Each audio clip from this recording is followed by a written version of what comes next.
YCP హయాంలో జరిగిన assigned భూముల ఫ్రీ హోల్డ్ వ్యవహారం చిత్తూరు జిల్లాలో ప్రకంపనలు సృష్టిస్తోంది.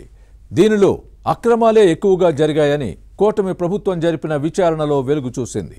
దీంతో బాధ్యులైన అధికారులపై చర్యలకు రంగం సిద్ధమవుతోంది. జిల్లాలో ఎంత భూమిని ఫ్రీ హోల్డ్ చేశారు, దానిలో అక్రమాలెన్ని, అసైన్డ్ భూముల ఫ్రీ హోల్డ్ వ్యవహారంలో సూత్రధారులు పాత్రధారులు ఎవరు? For more details was the story.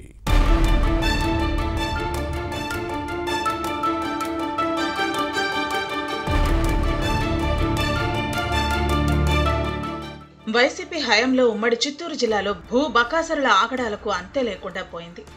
ఎక్కడ ల్యాండ్ కనిపిస్తే అక్కడ వాలిపోయి ఏదో విధంగా కైవసం చేసుకుంటూ పోయారు. అప్పట్లో జారీ చేసిన కొన్ని జీవోలను అడ్డం పెట్టుకుని కొందరు ప్రజాప్రతినిధులు అడ్డదారులు భూములను దక్కించుకున్నారు. వైసీపీ ప్రభుత్వం అసైన్డ్ భూముల సాగుదారులకు శాశ్వత భూ యాజమాన్య హక్కులు కల్పిస్తూ చట్ట సవరణ చేసింది. 20 ఏళ్లకు పైబడి సాగు చేసుకుంటున్న భూములను అమ్ముకునే అవకాశం కల్పించింది. నిషేధిత జాబితా నుంచి విముక్తి కల్పించి ఫ్రీ హోల్డ్లో ఉంచారు. ఇదే అదనుగా భావించిన వైసీపీ నేతలు లోపాయికారిగా హక్కుదారులను ఒప్పించి తమ ఆధీనంలోకి తెచ్చుకుని అనుభవిస్తున్నారు. కూటమి ప్రభుత్వం అధికారంలోకి వచ్చిన తర్వాత ఫ్రీ హోల్డ్ భూముల రిజిస్ట్రేషన్లను నిలిపివేసింది. చేతులు మారినా భూముల లెక్కలను తీస్తోంది. దీంతో ఫ్యాన్ పార్టీ నేతల డొంకలు కదులుతున్నాయి. అధికారుల గుండెల్లో గుబులు పుడుతోంది. అక్రమంగా భూములు కొట్టేసిన వైసీపీ నేతల వెన్నులో వణుకు పుడుతోంది.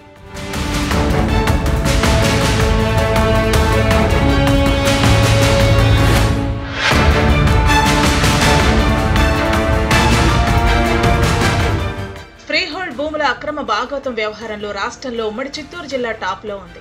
CCLA జాబితా విడుదల చేసిన మండలాల జాబితాలో టాప్ 10లో 4 ఈ జిల్లాలోనే ఉన్నాయి.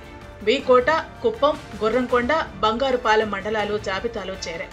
అలానే ఫ్రీహోల్డ్ భూముల అక్రమ రిజిస్ట్రేషన్ల టాప్ 10 మండలాల లిస్టులో వెదురుకుప్పం, ఏర్పేడు మండలాలు ఉన్నాయి. రాష్ట్రంలో ఉమ్మడి చిత్తూరు జిల్లాలోనే ఎక్కువగా భూములను ఫ్రీ హోల్డ్ చేశారు. అలాగే అక్రమ రిజిస్ట్రేషన్లు జరిగాయి. ఈ వ్యవహారం వెనుక మాజీ మంత్రి పెద్దిరెడ్డి రామచంద్రారెడ్డి ఉన్నారన్న ఆరోపణలు వినిపిస్తున్నాయి.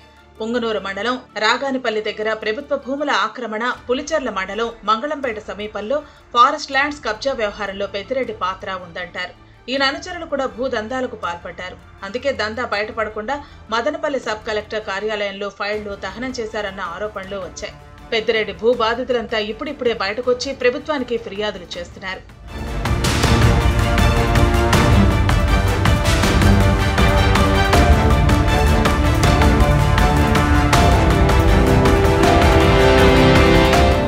చిత్తూరు జిల్లాలో ఫ్రీహోల్డ్ భూముల వ్యవహారం పెద్దదే. మొత్తం 1,70,000 ఎకరాలను ఫ్రీహోల్డ్ చేశారు.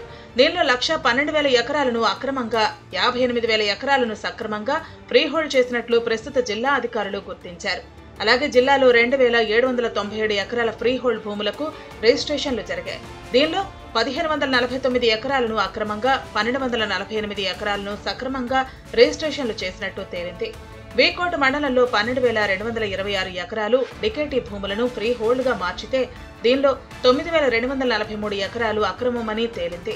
కుప్పం మండలంలో 8,674 ఎకరాలను ఫ్రీ హోల్డ్ చేస్తే 8,400 ఎకరాలు అక్రమమని బయటపడింది. గుర్రంకొండ మండలంలో 11,774 ఎకరాల్లో 7,740 ఎకరాలను అక్రమంగా ఫ్రీ హోల్డ్ చేశారు. బంగారుపాలెంలో 8,042 ఎకరాల్లో 7,198 ఎకరాలు అక్రమమని తేలాయి. జిల్లాలో ఇప్పుడు ఇదే అంశం చర్చనీయాంశంగా మారింది.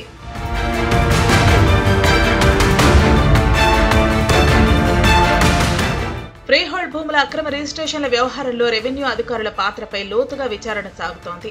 తప్పు చేసిన ఎవరినీ వదిలిపెట్టకూడదని కూటమి ప్రభుత్వం భావిస్తోంది. దీంతో కొందరికి కంటి మీద కునుకు లేకుండా పోయింది. బాధ్యులని తేలిన వారిపై ఎలాంటి చర్యలు తీసుకుంటుందో చూడాలి.